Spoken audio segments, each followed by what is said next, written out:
Okay, we're going to have a very sedate, calm service. Rafe Perlman.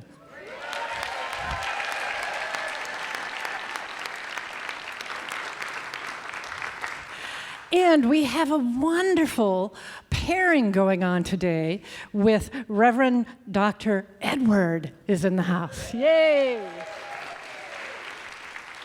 So Reverend Edward and Rafe Perlman are going to be dancing and singing and praying, all kinds of good stuff.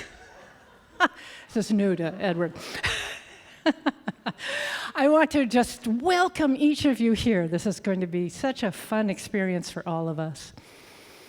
And show you that some of us are wearing t-shirts, CBEC t-shirts. So if you have ever wanted to learn something about CBEC, you just come up. We'll tell you what a fun experience it is and what a fun time to be together in August. More on that later. But were some of you here Friday night for the talent show? Yay, wasn't that fun? That was very fun. And you'll notice it was also paired with an art show. So this wonderful art is now on display on the first floor and the second floor. So I ask you just to check it out. This is art from our congregation. We are a talented bunch of people.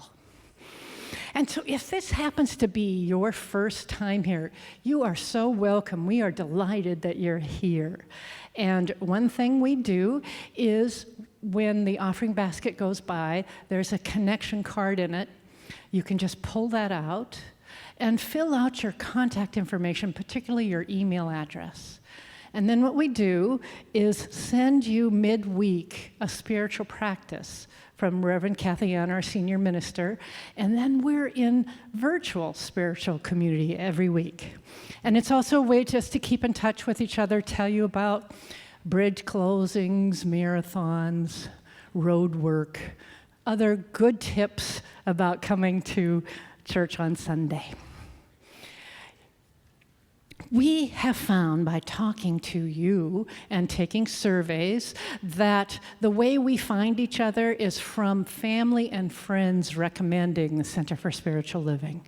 So that's why we ask folks on Sunday morning to take out your phone, if you have a smartphone, and check in at your Facebook page and just say, I'm having a great time at the Center for Spiritual Living.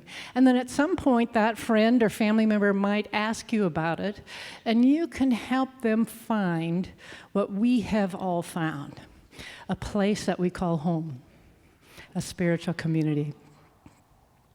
And one of the things family do is we celebrate birthdays, right? So we celebrate your birthday.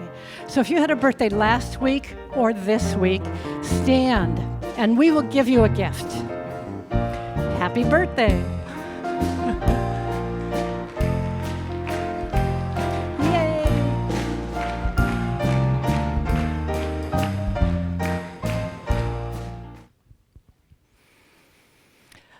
Well, our dear one, Reverend Kathy Ann Lewis, is not with us here physically, but she is still thinking of us and looking at the world, and asked us today if we would do a special prayer. So a special prayer for all those who are being impacted by conflict, by war, by the fires, both in eastern Washington and other places in our western region of our country. So we know that we can hold within us a center of peace, a center of love, a sense of well-being that we can hold and then spread and know is connecting us to each one in our world.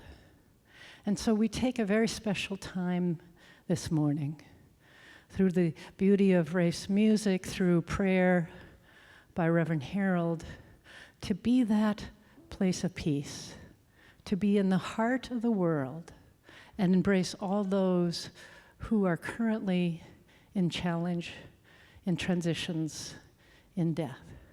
And we love them and know their passage is safe. Let us begin. So I invite you right here now just to take that in as we invoke all the angels. I welcome you as an angel of God. For there is truly only one presence, which is that presence of love.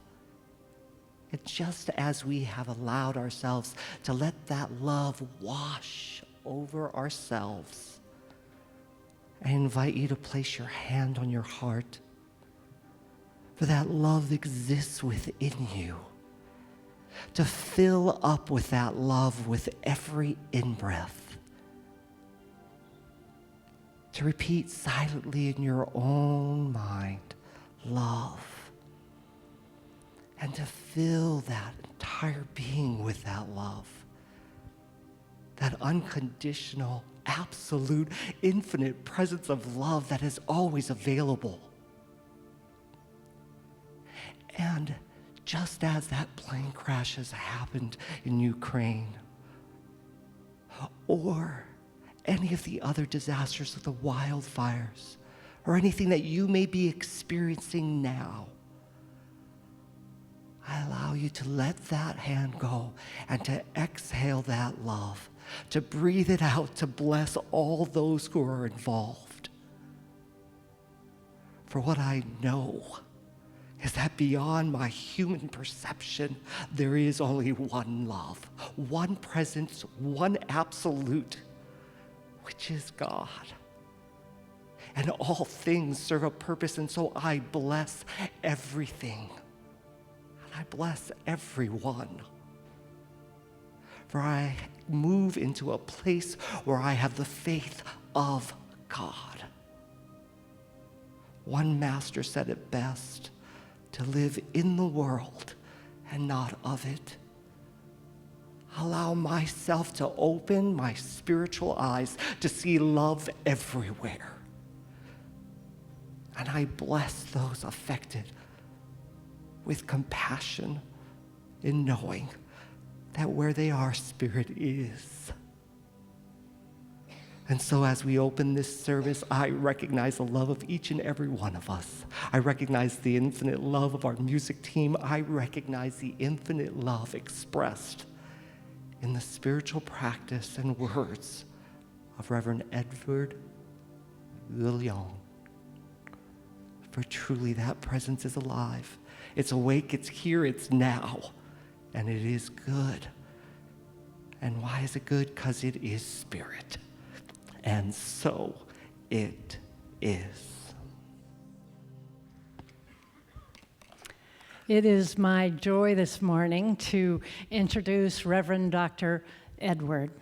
Now, he grew up in South Africa. So he was traveling on the plane from his native country, South Africa, flying here, and reading a book on religious science.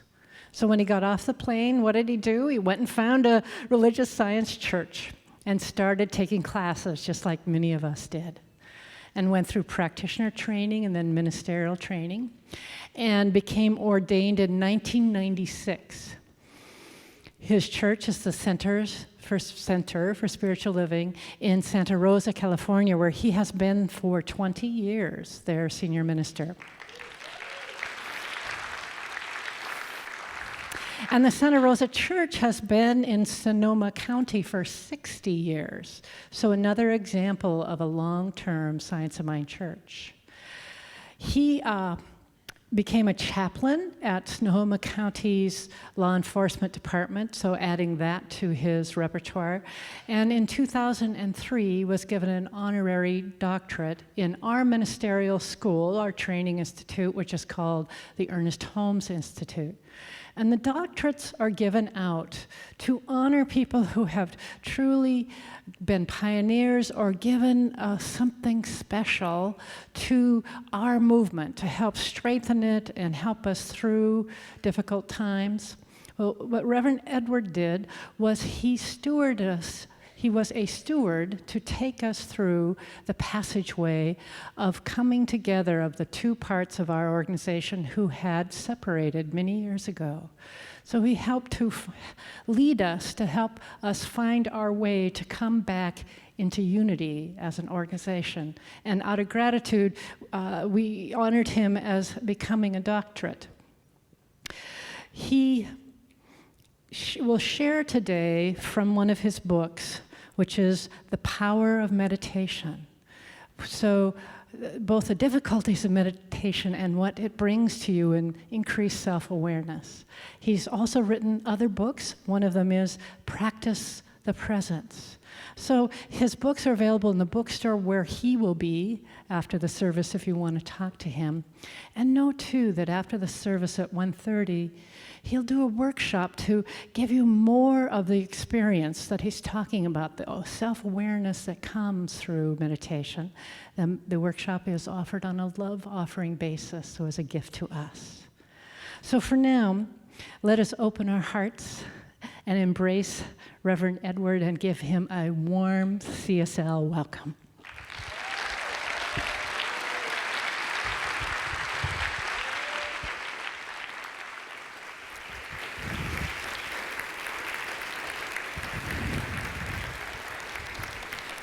Hello, everyone. Hi.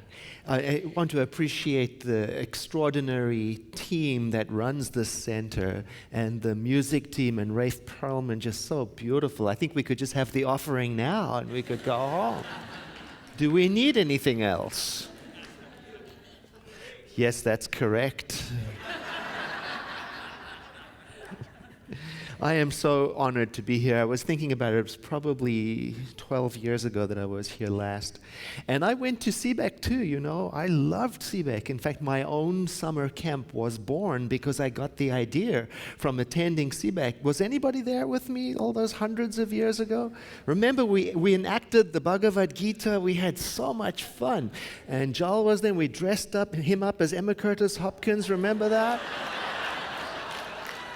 Yeah. Oh, wait, that was me. I'm sorry. That's correct. Well, actually, I said the last service that I've known Dr. Kathy Ann for 20 years. It's actually much longer. I was working out. I've been following her around for a long, long time because don't you know when she speaks, the world listens. She recently spoke in Santa Rosa, and I was in the audience, and I watched all my people listening to her. So she's too popular. Actually, I was glad to see her there because I had the opportunity to ask her if I could come and speak up here about my book, The Power of Meditation, because the publishing world is different these days. You know, in the past, if you got picked up by a publisher, they would send you all over and speaking gigs, very jet-setting, awesome. But now you're responsible for your own sales. You got to go out and speak about your book. It's humiliating, you know? So I sheepishly asked her if I could come and speak here, and she said yes, right quick, and I'm so glad. I'm also glad because, and I'm not sure she knows this, my book was born in one of those workshops she teaches. You know how she is. She can plant an idea in you, and she did. She planted this idea in me that when you have an intention, and you can clearly see that intention, it's the energy of that end result that draws you through into the result, even if you have no idea how it will ever come to pass. And so in this workshop, I wrote down in tiny little letters, become a published author, you know, and I could see it, but I had no idea how it would come to pass. And right there in that workshop is where it started, and then I waited for the sign, you know. I started writing, thinking I would do it this way and that way. And what happened was I was at an unrelated event, and the publisher from Tarcha Penguin's religious department asked if he could talk to me.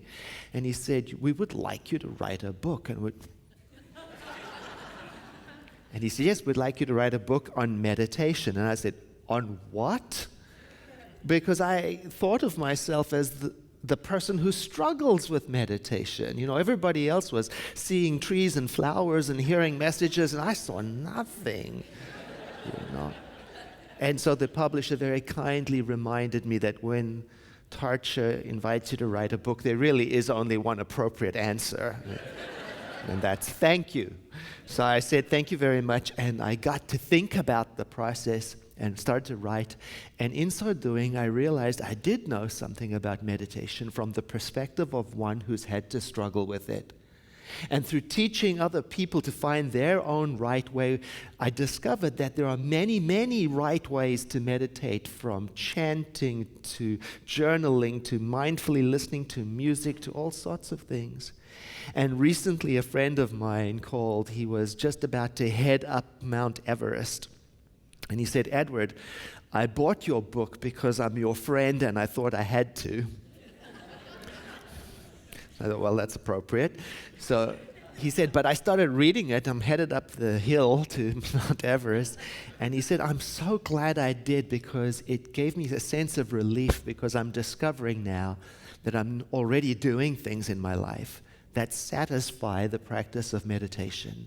And he said, "It means so much to me that I'm going to take this book up to Mount Everest with me." So that's my claim to fame. My book has been to the top of Mount Everest. How'd you like that? Yeah, I think so. So I've been going around to different centers for spiritual living to talk about the various ways that meditation can be brought into our lives. And I think the one that gets the most raised eyebrow from us Center for Spiritual Living folk is the chanting one, because people will often say to me, it seems so alien and they can't really figure out how does it fit into the teaching of Science of Mind. Well, I've been reading around our founder, and he talked about it in a specific context.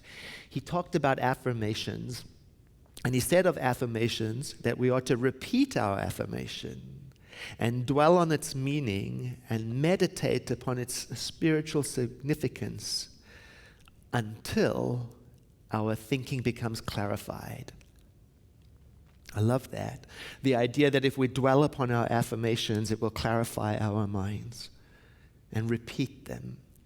I remember an early teacher in Centers for Spiritual Living telling me that when we come into it and we start to search, often our minds are like a muddy glass of water, and affirmations repeated over time are like dropping crystal clear drops of water until over time they displace the mud. So I understood that. And Ernest Holmes went on to say that repeating an affirmation is how we lead our mind to that state of consciousness in which it accepts that which it wishes to believe. Isn't that beautiful? Leading the mind to the place where it accepts that which it wants to believe, because the alternative is just to accept whatever mud is poured in. I don't know about you, but I came into it with a bunch of mud. Did nobody else here? Anybody? Nobody. In fact, I would hear a brilliant new crystal clear drop of water, one of the teachings, and I would go, yes, but you know what? Sometimes I would forget right quick.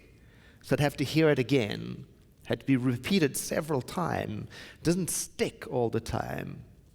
Like when you hear in class, we are all connected in spirit. Yes, I agree. My mind is a center of divine activity with the One. Yes. I live and breathe and move and have my being within the thing itself. Yes. We are one. Yes. Until somebody cuts me off on the freeway. Then we are two. And what was it again? What was that teaching again? What was it? We are one, we are one, we are one, we are one. And so in that way, affirmations repeated is the system of reprogramming in which I lead my mind to the ideas it wishes to accept. And they become more powerful when I adequately reprogram so that I integrate it, and then I start to act from the affirmation rather than from the mud. And now when you add rhythm and you add music to an affirmation, now you're talking serious business. Now it can amplify the practice because of the ability of music and rhythm to drill deep down into our beings. We remember the music in a service more than we remember the words of the speaker. It stays with us. It lingers. Well, I wanted to introduce this idea of chanting beautiful ideas to my own community. I was a little nervous because I didn't know how they would accept it. So I put together a workshop, the very one we're doing this afternoon, and 300 people showed up. And we chanted one of the world's most ancient and most beloved prayers in Sanskrit. Om Asatoma Satgamaya, Tamasoma Jyotiye Gamaya, Mrityorma Amritam Gamaya. And I taught them what every word means. And I taught them how to pronounce every word. And then we did it 108 times. And it means something like, "Oh, eternal, infinite presence within. Lead me from the unreal to the real. Lead me from darkness to light. Lead me from death, or the ignorance, to the understanding of immortality. Peace, peace, peace." Who wouldn't want to chant that? And if you think of the words, lead me to the light, it's very reminiscent of the Lord's Prayer, which uses the same language, the command form. There's no asking in it. There's no please or thank you. It's lead us not into temptation, in the same bold way that a paramedic who arrives on the scene of an accident says, "Let me through," with a full expectation that that is exactly what will happen. Like St. Francis' prayer, "Make me an instrument of your peace." When we were done with 108 times, we were high. So you come along this afternoon and we can get high together. It's awesome. And then we completed the evening with one of Melissa Felipe's chants, and we repeated it, just 4 lines, over and over and over and over again, like digging a well down deep until we find water to refresh our souls. And the chant is just, what is it again? I am whole and complete in God. I am whole and complete in God. I am whole and complete in God. I am whole and complete in God. That's one recitation. Try that with me. I am whole and complete in God. I am whole and complete in God. I am whole and complete in God. I am whole and complete in God. There's 2 recitations. You see, and when you're doing this work, you got to keep count, because I don't know about you. I tend to lose track. So use some device, whether you're doing it 108 times or 25 times. And that's why I use mala beads. They've got 108 beads, and I teach people frequently how to use it to keep track of the recitations that they're doing. But in one of these workshops, a lady said to me, "I love the idea of chanting and repeating affirmations or powerful statements of truth, but I don't like the beads because they remind me of a tradition that I came from, and so it's a block for me. So I'm all about being creative." And I said, "Well, I think I know what we can do. Why don't you just count out 108 beads or beans or something and then transfer them from one container to the other?" And I got all excited about it and got my own Tupperwares full of beans. And we discussed how, well, this is really a great travel accessory, because you can say, "I'm whole and complete in God. I'm whole and complete in God. I'm whole and complete in God. I'm whole and complete in God." Bean.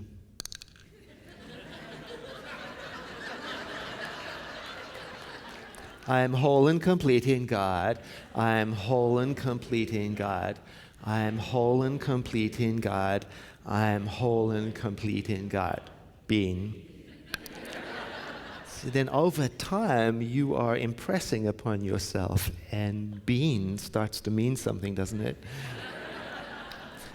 One of my friends who heard about this, she got so excited about it, and she went straight to the craft store. She wanted to get a container, and she wanted colored beads for her practice, and she was saying to herself all the way, "Bead, bead, bead," as she was collecting her stuff.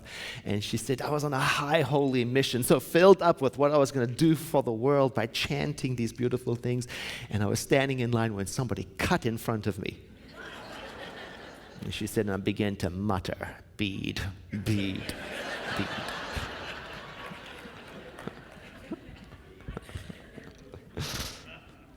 I had a similar experience with a very aggressive telemarketer, and I could tell very quickly that it wasn't going to go well, But I remembered my friend, and I started muttering to myself, bead, bead, bead. And I didn't do too badly in the conversation, better than would have 20 years ago. And I think it was because I had something to anchor onto. I was saying bead, and I knew what bead represented. It had become a shorthand, and I learned that when I repeat a phrase, whether I chant it or say it like an affirmation, I count it with beads or with beans, or sing it,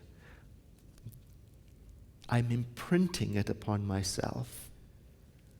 It's the idea of practice, You do something over and over and over again so that you familiarize yourself with something, a practice, so that you become intimately familiar with every detail of it, till the whole of it is known to you, even if you're only dealing with a part of it.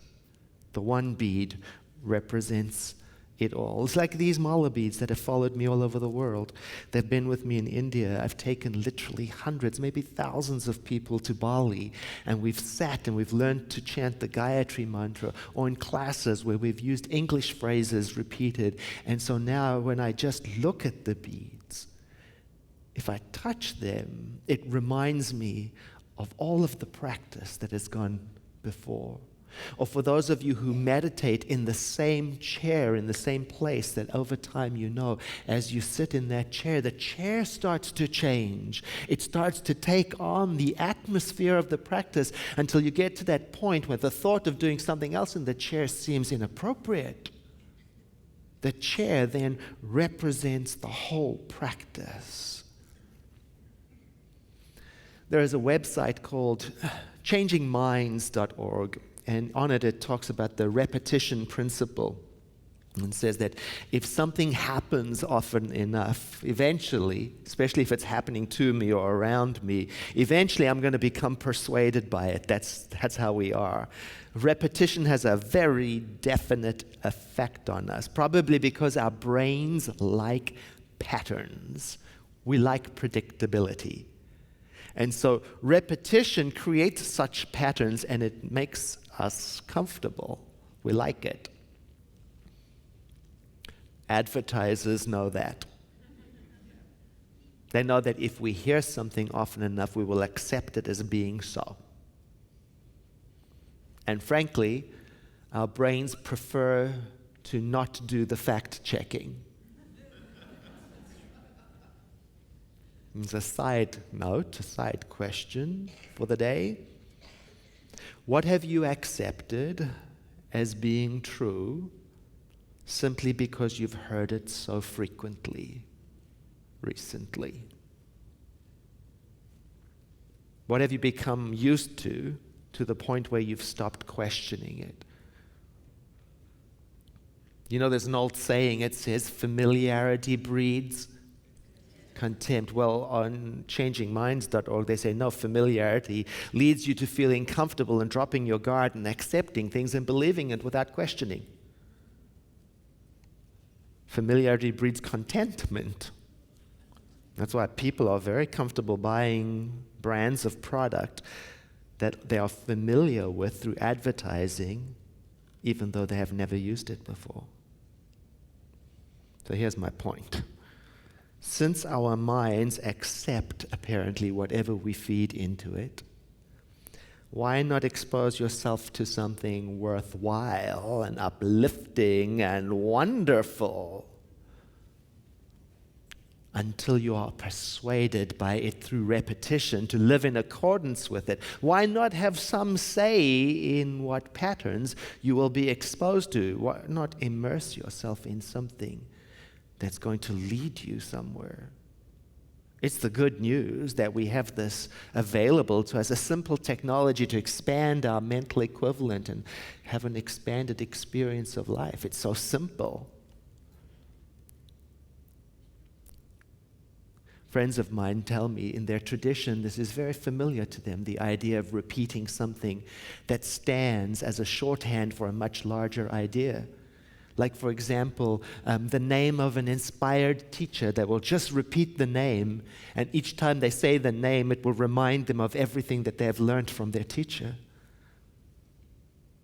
Or just the quality of the divine. Since the divine is beyond the reach of any words, you pick one word, love, and each time you say it, love, love, love, love, it stands for the entire unreachable divinity. A Christian friend of mine said he does that with the name of Jesus, his teacher. He said, if I was standing in line and somebody cut in front of me, that's what I would do. I would breathe and say, Jesus, Jesus, Jesus, Jesus, bead. Yeah? Try that with me. Jesus, Jesus, Jesus, Jesus. And by that you would mean love one another. Because this is how everyone watching you will know that you are students of my life-affirming message of love. Jesus, Jesus, Jesus, Jesus. And by that you would mean, and it is your faith that has made you whole, or as Ernest Holmes said it, it is done unto you as you believe. Jesus, Jesus, Jesus, Jesus. And by that you would be meaning, it is not I, but the power that I call the Father within, that is what does the work. Jesus, Jesus, Jesus, Jesus. And that's how you take Jesus into your heart, along with everything he stands for. Or if you are a devotee of Krishna, it's the same. You say, Krishna, Krishna, Krishna, Krishna. That's one recitation, and by that you mean all spiritual paths are valid and no spiritual work is ever wasted, and all paths lead to the same place.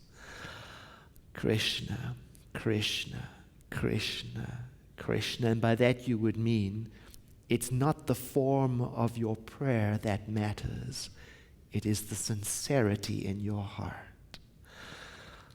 Krishna, Krishna, Krishna, Krishna. And by that you would be meaning, for I have made this entire cosmos with but an infinitesimal speck of my divine being. Krishna, Krishna, Krishna, Krishna. Or if you prefer something more abstract, you could use a quality of the divine, like peace. Peace, peace, peace, peace. There's a beautiful formula in Hindu prayers, 4 words. It's Om, Shanti, Shanti, Shanti. Shanti is a Sanskrit word. It means peace, but not ordinary peace. The peace that is described in the Bible. Philippians, paraphrased here for metaphysicians. Do not be anxious about any little thing, but in every situation pray with gratitude in your heart, and then you will experience the peace of the Creator. And that is the peace that will exceed anything you have ever conceived of. And it is a peace that will pass your understanding. And that peace will guard your hearts and minds, and you will live in that consciousness we call Christ consciousness. That kind of peace. Jesus, Jesus, Jesus, Jesus. Krishna, Krishna, Krishna, Krishna. Om, Shanti, Shanti, Shanti.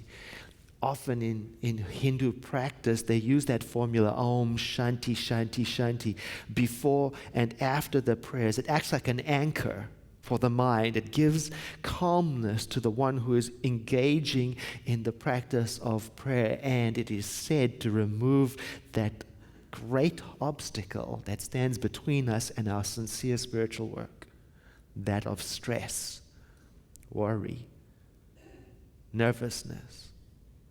So I'm going to invite you to practice that with me. When I say Om, you say Shanti, Shanti, Shanti.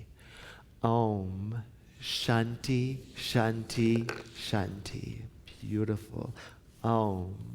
Shanti, Shanti, Shanti. Infinite presence within. Your nature is wholeness and perfection. Om. Shanti, Shanti, Shanti. You are eternally present everywhere. Om. Shanti, Shanti, Shanti. And from within you guide me, for your ways are my ways. Om. Shanti, Shanti, Shanti. Infinite power within. My every need is contained within you. Om. Shanti, Shanti, Shanti.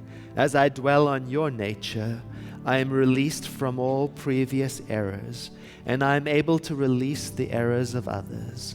Om. Shanti, Shanti, Shanti. With my mind centered on you, I am empowered to be all that I can be today, a worthy channel for your good. Om. Shanti, Shanti, Shanti. I am strong and courageous through the power and to the glory of God, which is love within. Om. Shanti, Shanti, Shanti. Within me is joy everlasting. Within me is love ever growing. Within me is peace, peace, peace. Om. Shanti, Shanti, Shanti. And a breath in and exhale into a moment of inner celebration.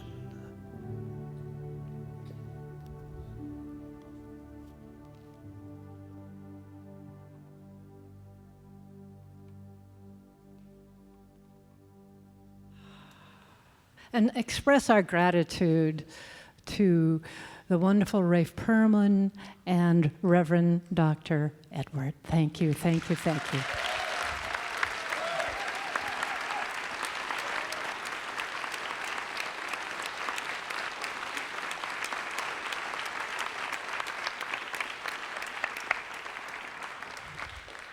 Beautiful morning of spiritual community together.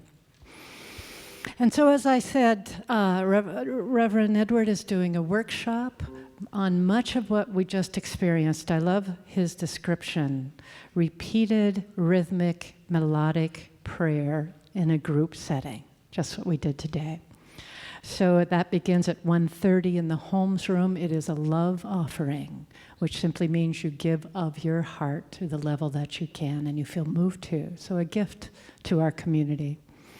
And as the ushers come forward, let me also point out to you that there's a variety of support groups on the back of your program.